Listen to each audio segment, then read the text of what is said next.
Hoje eu vou dar prosseguimento à série A Revelação do Mistério do Apocalipse.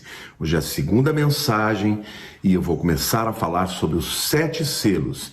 E também dentro dos 7 selos a gente tem os 4 cavaleiros do Apocalipse e hoje eu vou falar dos 2 primeiros selos e, portanto, dos 2 primeiros cavalos. Mas antes de eu entrar propriamente nesse tema, eu quero dizer que os 3 primeiros capítulos do livro de Apocalipse falam de Jesus se dirigindo para as 7 igrejas.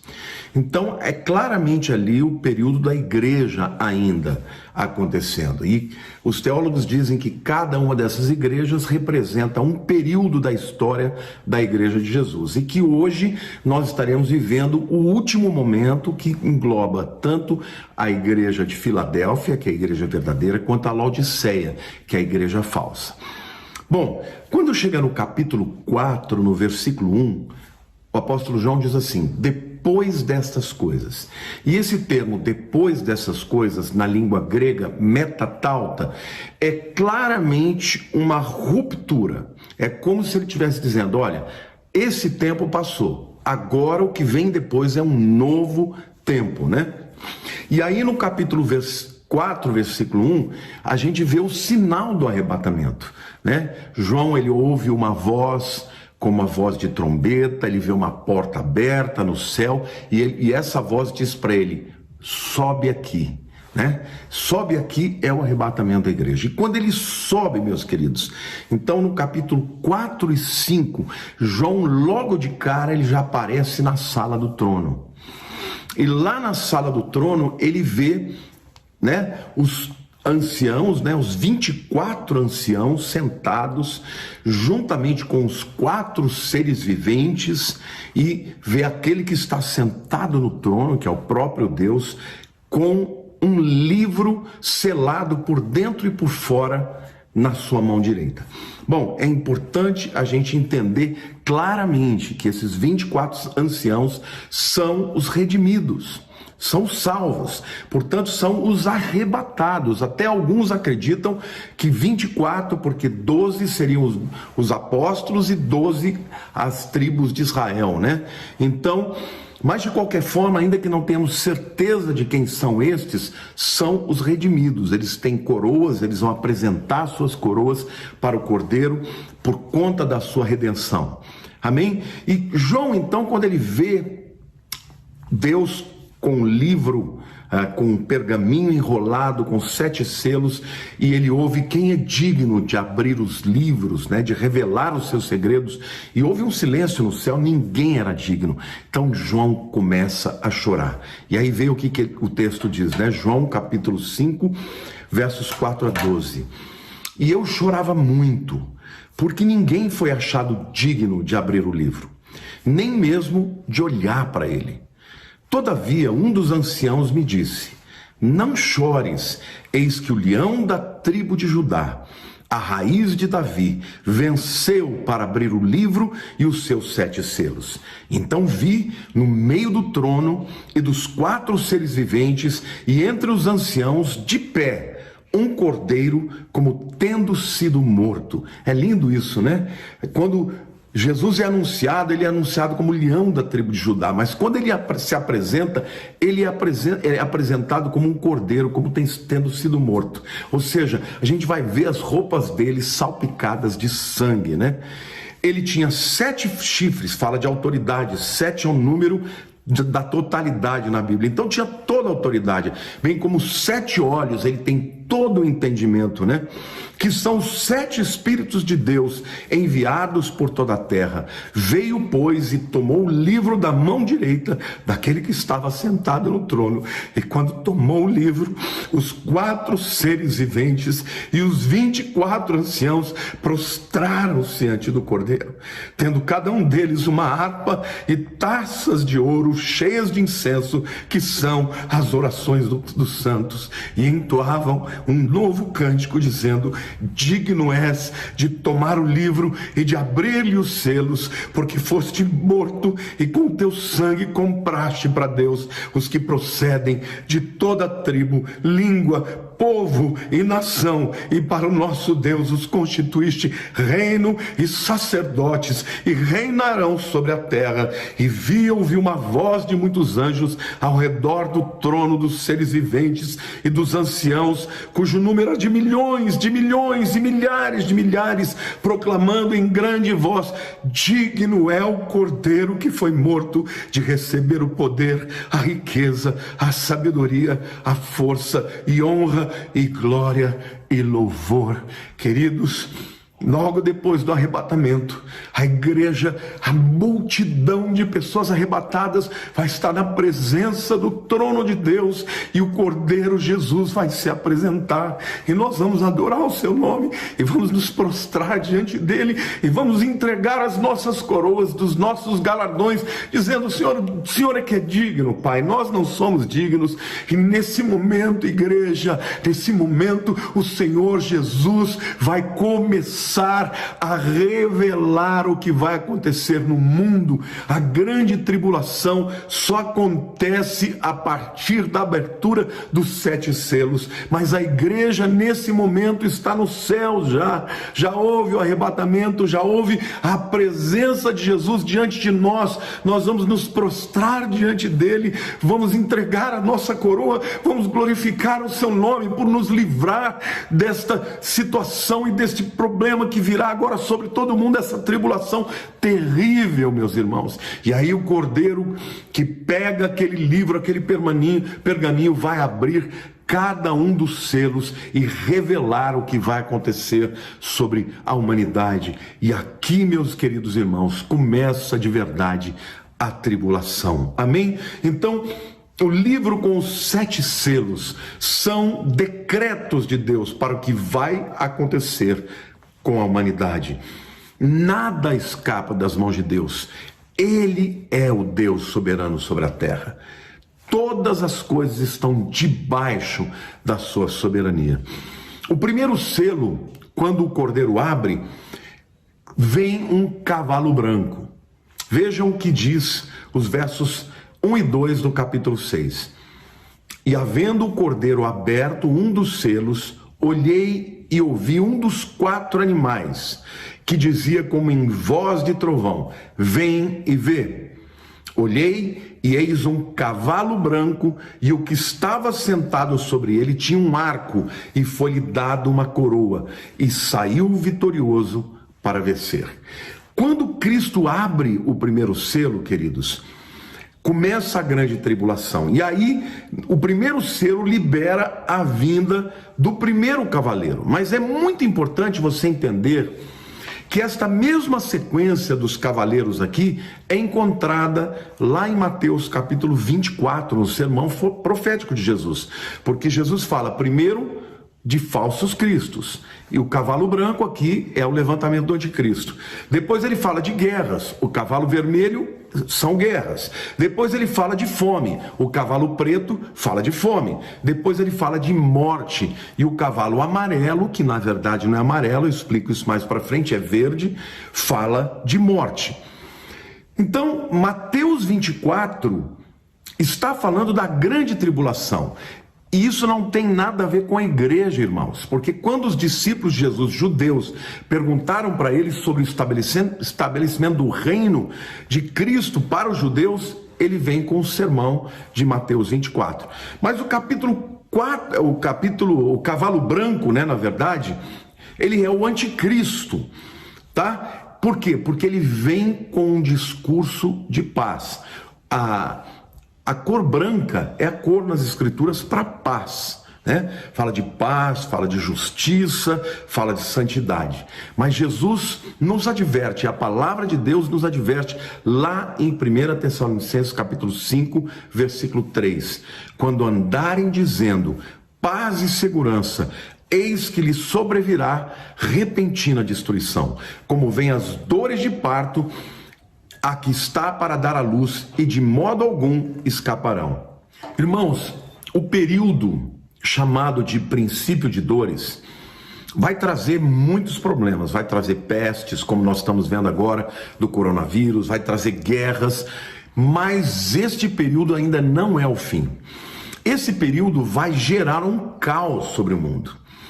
E o mundo vai precisar de um gabinete de gerenciamento de crise. Na minha opinião, este gabinete vai ser estabelecido na ONU. E a própria ONU vai escolher as nações mais poderosas da Terra, eles vão se juntar e escolher um homem para gerenciar esta crise. Este líder político mundial será o anticristo. E ele virá com um discurso de paz, mas a promessa de Deus em 1 Tessalonicenses capítulo 5, verso 3, quando andarem dizendo paz e segurança, eis que lhes sobrevirá repentina destruição, como vem as dores de parto a que está para dar à luz, e de modo nenhum escaparão. Ele virá também no espírito de engano. Lá em João capítulo 5, versículo 43, Jesus disse assim para os judeus: eu vim em nome de meu Pai e não me recebeis. Se outro vier em seu próprio nome, certamente o recebereis. Jesus está deixando claro que os judeus que não o aceitaram como Messias vão crer no anticristo como seu Messias. Então, ele vai fazer um acordo de paz por 7 anos, ele vai permitir a construção do templo em Jerusalém, e ele vai ser aclamado pelo povo judeu como Messias, como Mashiach, mas ele é o engano, que vai trazer destruição disso. Agora, uma outra pergunta que eu quero fazer para vocês: como a gente pode ter certeza de que este cavalo branco não fala de Cristo? Porque talvez vocês vejam aí pela internet ou em livros alguns teólogos dizendo que não, que é o Cristo sim. Bom, em primeiro lugar eu quero dizer, olha a companhia de que esse cavaleiro tem. Os outros 3 cavaleiros que estão com ele são terríveis, É morte, é peste, isso é guerras. Então não pode ser Cristo. Uma segunda razão porque não pode ser Cristo, porque Cristo é o cordeiro, o leão cordeiro que abriu os selos. É ele quem está liberando os 4 cavaleiros. Ele não está entre os 4 cavaleiros. Ele está dando a ordem para que eles venham sobre a terra. Ele é quem está abrindo os selos. Ele não é um dos selos, ok? Então Cristo está comandando a entrada do cavaleiro branco em cena, mas ele não está entrando em cena. Mas é importante dizer também por que Deus usa a figura de cavalos. Porque na Bíblia os cavalos são sinal de julgamento, e os 7 selos são 7 julgamentos de Deus para a humanidade. Mas é importante também você entender que o cavaleiro de Apocalipse 6:2, que é o anticristo, não é o mesmo cavaleiro de Apocalipse 19:11. Esse Apocalipse de 19:11, esse sim é Jesus, tá? Por quê? A diferença entre esses 2 cavaleiros é clara, O cavaleiro de Apocalipse 6, ele traz guerras, fome, morte. Ele tem um arco na mão, um arco, porém, que não tem flechas, Mas o Apocalipse capítulo 19, versículo 12, Jesus vem com uma espada e não com arco. Outra coisa, esse cavaleiro que é o anticristo, ele tem uma coroa. O cavaleiro de Apocalipse capítulo 9, ele tem diademas, é uma outra palavra grega para isso, ok? Então o anticristo é Apocalipse 6, versículo 2. E Apocalipse 19 é Jesus. Apocalipse 19, 2 diz que ele é o cavaleiro que tem muitos diademas, que tem uma espada afiada, que vem para julgar toda a humanidade. Então é muito importante você entender que os 4 primeiros selos, na verdade, são também ligados diretamente à liberação dos 4 cavaleiros do Apocalipse. O primeiro cavaleiro do Apocalipse é o anticristo. Ele vem de branco porque ele propõe a paz, mas na verdade a paz dele é mentirosa. Ele vem no espírito de engano. As pessoas que não creram no verdadeiro Cristo vão crer no anticristo, e ele vai enganar muita gente, mas o que vem depois dele é destruição, é morte, é guerras, é fome e tudo isso. Amém? Bom, então o primeiro selo que foi aberto libera o primeiro cavaleiro, que é o cavaleiro branco. que é o anticristo. Não se esqueçam, já falei muito para vocês, que ele vai fazer um acordo de paz no mundo inteiro entre as três principais religiões, que é o judaísmo, o islã e também o cristianismo, né? E ele vai propor uma paz entre todas as nações por 7 anos. A gente sabe que na metade desses 7 anos ele vai quebrar esta paz, porque ele vai entrar no templo reconstruído, provavelmente vai entrar lá dentro dos santos, vai dizer: olha, estão dizendo por aí que eu sou Deus, e hoje eu quero dizer para vocês, eu sou mesmo. Eu sou o Messias que vocês esperavam, e agora vocês precisam me adorar. Nessa hora Israel rompe com ele e começa a grande perseguição, a grande tribulação contra o povo judeu e contra todos os que crerem no período da tribulação, que vai durar mais 3 anos e meio. Amém? O segundo selo, irmãos, libera o cavalo vermelho. Apocalipse capítulo 6, versos 3 e 4 dizem o seguinte: havendo aberto o segundo selo, ouvi o segundo animal dizendo: vem e vê. E saiu outro cavalo vermelho, e ao que estava sentado sobre ele foi dado que tirasse a paz da terra e que se matassem uns aos outros, e foi-lhe dada uma grande espada. Esse segundo cavaleiro é o cavaleiro que vai liberar guerras no mundo. E sabe, gente, a gente vive num país, o Brasil, embora eu sei que eu estou falando agora para muito mais gente de outros países, mas quem não está acostumado a viver em guerra não entende o que é exatamente viver debaixo de uma guerra. Viver num país pacífico é uma graça de Deus extraordinária. A gente não tem ideia, noção do que é viver debaixo de guerra, mas eu quero dar alguns números aqui sobre algumas guerras que aconteceram no mundo para que você entenda do que eu estou falando. No final da Primeira Guerra Mundial, em 28 de junho de 1919, foi assinado o Tratado de Versalhes. Por que esse tratado foi assinado, irmãos? Porque o mundo, ele estava tão aterrorizado com o que aconteceu, que eles achavam que aquela primeira guerra era a guerra que veio para acabar com todas as outras guerras. Eles achavam que a humanidade estava tão horrorizada com a guerra que nunca mais ia ter uma outra guerra mundial como aquela. Bom, essa guerra começou em 1914 com o assassinato do arquiduque Franz Ferdinando e a sua esposa em Sarajevo. E aí estourou a Primeira Guerra. E ela foi chamada, portanto, de a guerra para acabar com todas as guerras. Por quê? Porque ela introduziu armas químicas que nunca tinha existido antes, como o gás sarin, por exemplo, né? Ela introduziu tanques de guerra que não existiam antes. E pela primeira vez os aviões começavam a bombardear dos céus os lugares. Então o mundo estava assim, estupefato com as armas poderosas que tinham sido introduzidas na guerra. Então, 4 anos e meio depois do início da Primeira Guerra, o Império Otomano caiu, tá? A Alemanha foi humilhada perante todos os aliados e o mundo perdeu mais de 40 milhões de pessoas na Primeira Guerra. Terrível, né? Todo mundo achou que não teria outra como essa. Mas em 1939 começou a Segunda Guerra Mundial, que durou de 1939 a 45. Então, agora, entre a Primeira Guerra e a Segunda Guerra, em 1917 começou, né, a Revolução Russa. E o século XX, meus irmãos, só para vocês terem ideia, matou 100 milhões de pessoas só nas revoluções russas, nas revoluções bolchevique, a revolução comunista, vamos dizer assim, na Rússia, na China, em todos os outros países onde aconteceram revoluções de esquerda, mas 100 milhões de pessoas morreram. E na Segunda Guerra Mundial, que foi de 39 a 45, morreram entre 70 e 85 milhões de pessoas. Só de judeus, 6 milhões de judeus foram mortos.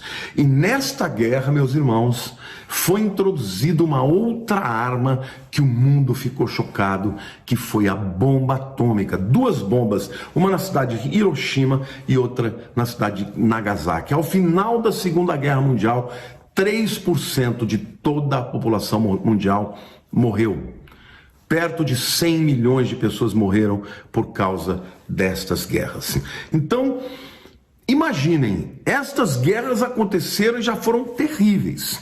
Mas quando o cavalo vermelho for liberado, todas estas guerras serão guerras de brinquedo, porque morrerá muito mais gente, as armas serão muito mais terríveis. Queridos, não queira estar aqui neste tempo. Estas guerras que virão nunca aconteceram na história da humanidade. O mundo nunca viu algo assim. Mas e a igreja? Onde estará nesse momento? Ela passará pela grande tribulação? Lembrem-se, os selos abrem no capítulo 6 de Apocalipse. Ali começa a grande tribulação. Mas no capítulo 5 de Apocalipse, ou seja, antes disso, nos versículos 9 e 10, a gente lê. E aqui a igreja cantando e adorando ao Senhor. E entoavam novo cântico, dizendo: digno és de tomar o livro e de abrir-lhe os selos, porque foste morto e com o teu sangue compraste para Deus os que procedem de toda tribo, toda língua, povo e nação, e para o nosso Deus os constituíste reino e sacerdote, e reinarão sobre a terra. Queridos, aqui é a igreja cantando o cântico da vitória, aqui é a igreja falando de algo que aconteceu para ela no passado.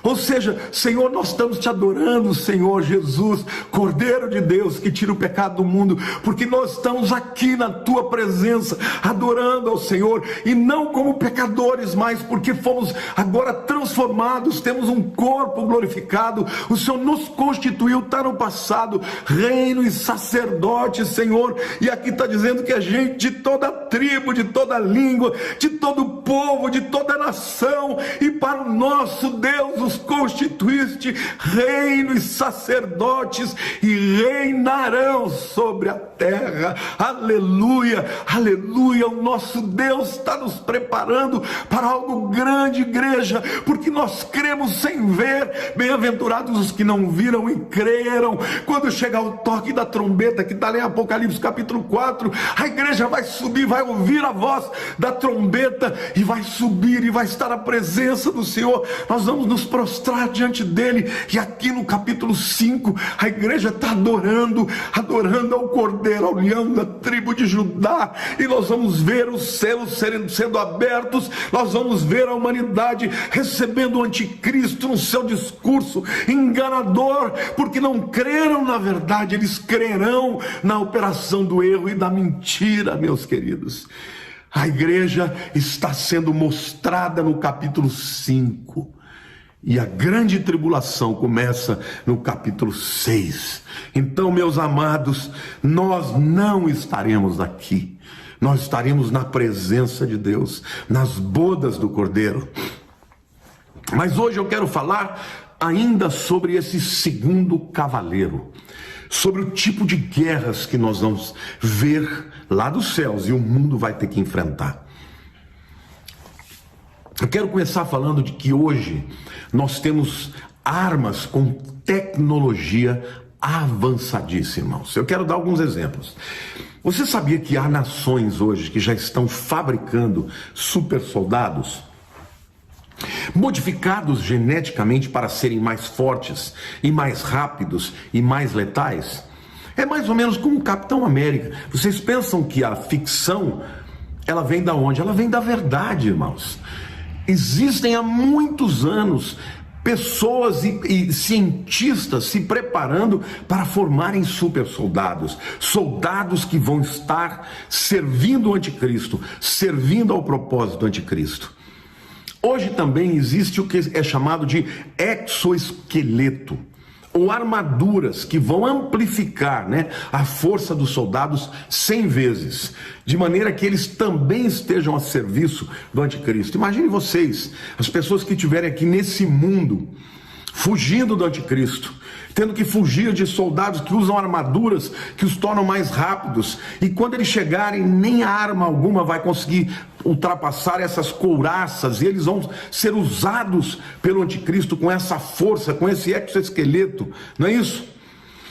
Estudos avançados também já testam chips, meus queridos, em pessoas. E esses chips, eles têm o objetivo de separar a mente das pessoas, a sua razão dos seus sentimentos. Por quê? Porque estes soldados serão super armas. E eles vão matar sem dó, matar sem sentimentos. Por quê? Porque a gente sabe que o nosso cérebro sente através da secreção de algumas substâncias, né, que fazem a gente sentir. Serotonina da alegria, dopamina da foco, não é isso? Ocitocina da ligação, da amor, da paixão, e eles vão conseguir separar a razão dos sentimentos e das emoções. Estes super soldados também terão chips e terão uma orientação por parte do anticristo de serem implacáveis e matarem aqueles que não se submeterem ao governo do anticristo. Hoje, vocês sabem que já existe uma técnica chamada stealth. Stealth é invisibilidade, aqueles aviões que são indetectáveis no radar. Vocês sabem que hoje, queridos, já existem roupas, né? Vestimentas que usam essa tecnologia de stealth para pessoas. Ou seja, até os soldados do anticristo serão revestidos vamos dizer assim, de uniformes, né? de vestimentas que os tornam invisíveis, indetectáveis, para que eles sejam pegos de surpresa.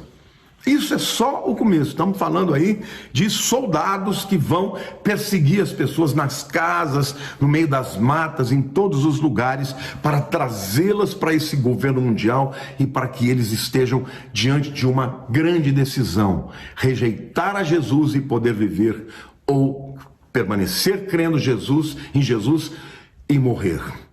Então, não vai ser um tempo fácil. E as armas de destruição em massa?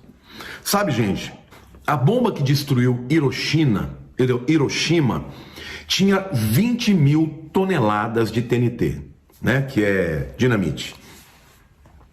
A bomba de hidrogênio que existe hoje, tem a potência de 20 milhões de toneladas. Nós estamos falando de 20 mil, 10 vezes seria 200 mil, 100 vezes seria 2 milhões.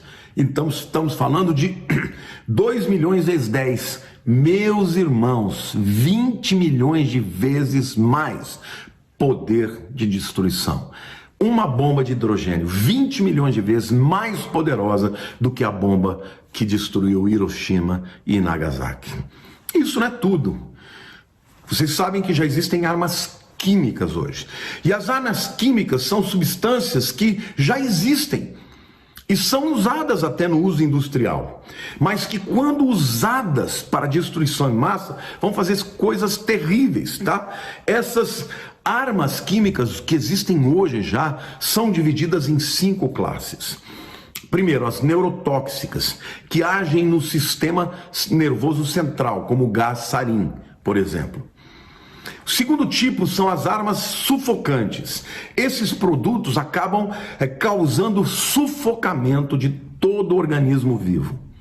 O gás cloro e o fosgênio são 2 exemplos. O terceiro grupo são os vesicantes. Essas substâncias agem principalmente nos olhos e na pele da vítima, causando bolhas características que doem muito e podem incapacitar o inimigo. O quarto tipo de arma são os agentes sanguíneos.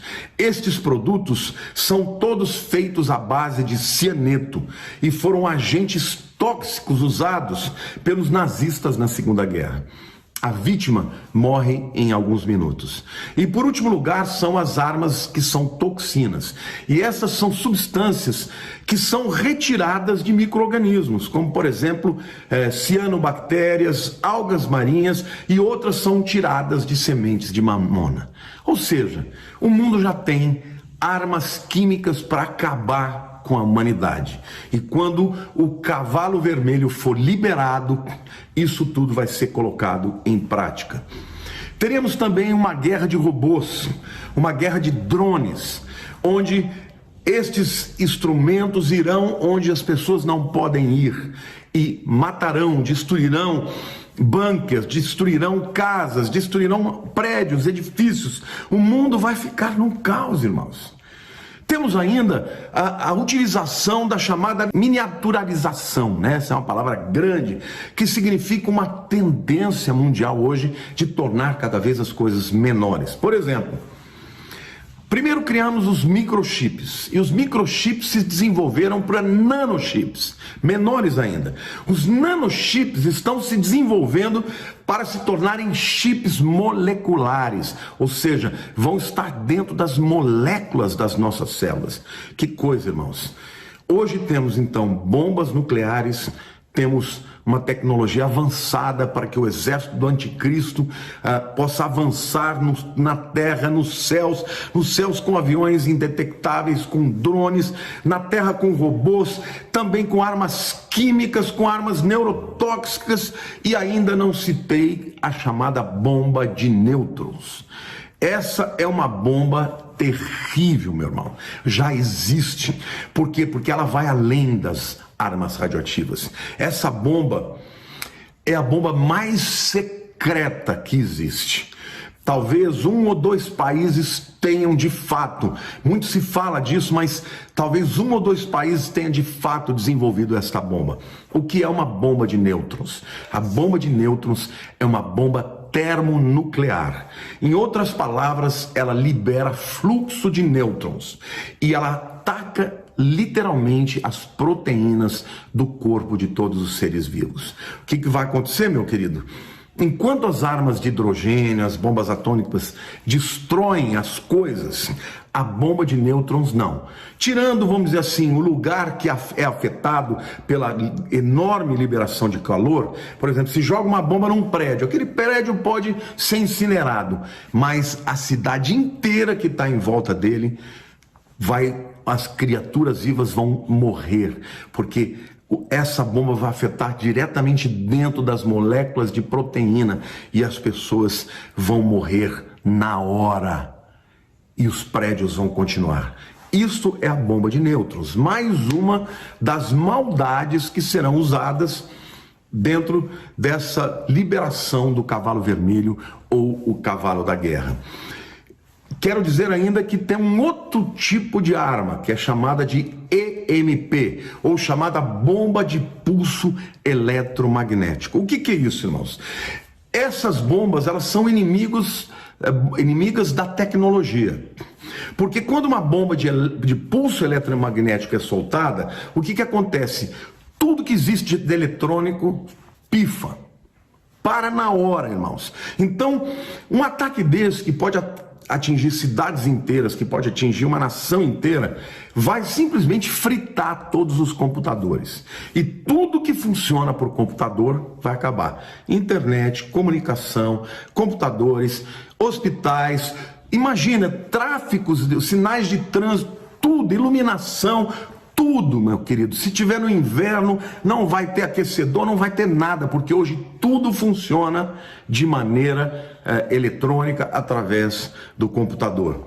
Vocês sabem que tem uma estimativa feita pelos órgãos americanos que se houvesse um ataque de MP, né, de pulso eletromagnético contra os Estados Unidos, depois de 12 meses, essa é uma estimativa real de hoje, depois de 12 meses de um blackout, 90% de toda a população americana morreria de fome. Morreria ou de fome, ou de convulsões, ou de doenças, ou de saques, ou de ataques, e daí por diante. Queridos, é isto que vai acontecer quando o segundo cavalo, o cavalo vermelho, o cavalo da guerra for liberado sobre a terra. Será um tempo como nunca houve na humanidade. O terror será sem precedente. As pessoas não terão para onde correr. Mas segundo as palavras de Jesus, ainda não é o fim. Haverá mais. Os próximos selos trarão ainda mais horror. E eu quero ler Mateus 24, versículos 6 a 8, que diz assim: E certamente ouvireis falar de guerras e rumores de guerras. Vede, não vos assusteis, porque é necessário assim acontecer, mas ainda não é o fim, porquanto se levantará nação contra nação, reino contra reino. Está falando das guerras, né? E haverá fomes e terremotos em vários lugares, porém tudo isso é o princípio de dores. O mesmo padrão do princípio de dores que acontece antes da grande tribulação acontecerá depois na grande tribulação, só que multiplica por 1000. Vai ter guerras muito mais poderosas. Vai ter matança, morte, muito mais do que já houve até então. Vai ter pestes muito pior do que o coronavírus. Vai ser pior do que o ebola. Vão ser doenças que vão comer as pessoas vivas. Queridos, alguém vai dizer, poxa, mas você está querendo provocar aí um pânico nas pessoas. Não, queridos, eu estou falando o que a Bíblia diz. Quem tem ouvidos, ouça o que o Espírito diz às igrejas.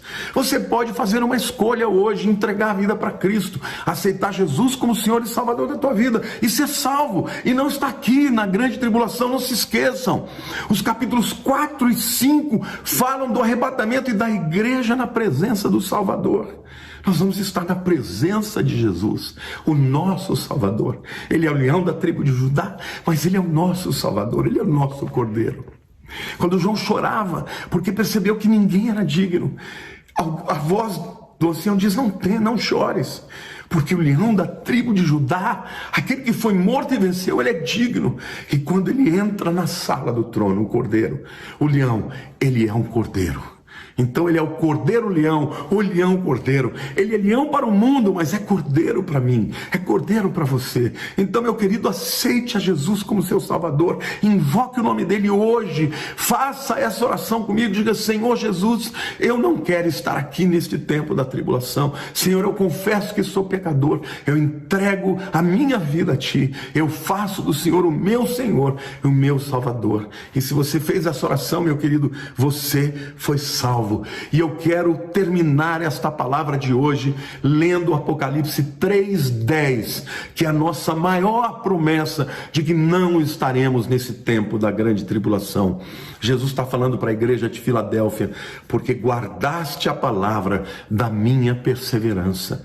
Também eu te guardarei da hora da provação que há de vir sobre o mundo inteiro, para experimentar os que habitam sobre a terra. Esta promessa é clara. Jesus disse, vocês mantiveram a sua fé em mim, não cederam às afrontas, aos enganos do inimigo, vocês se mantiveram fiéis, também eu te guardarei da hora, não na hora, vou te tirar para fora no arrebatamento da provação, e não é qualquer provação, da provação que há de vir sobre todo o mundo, sobre o mundo inteiro, para experimentar os que habitam sobre a terra.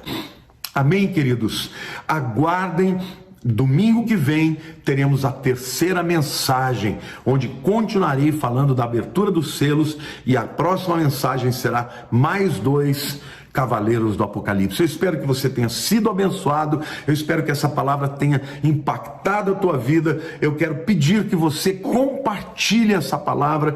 Querido, se você não se inscreveu no meu canal, por favor se inscreva, curta no sininho e compartilhe, porque esta é a mensagem dos últimos dias. Esta palavra tem que ir para o mundo inteiro. Vocês, meus seguidores aí da Europa, de Portugal, da Espanha, da Itália, da Suíça, da Inglaterra, compartilhem. O YouTube permite que haja legenda embaixo, e nós precisamos levar esta palavra para que todo aquele que ouça tenha a oportunidade de se entregar a Jesus. Eu amo vocês e quero estar com vocês no arrebatamento da igreja. Um beijo grande no seu coração, em nome de Jesus. Amém.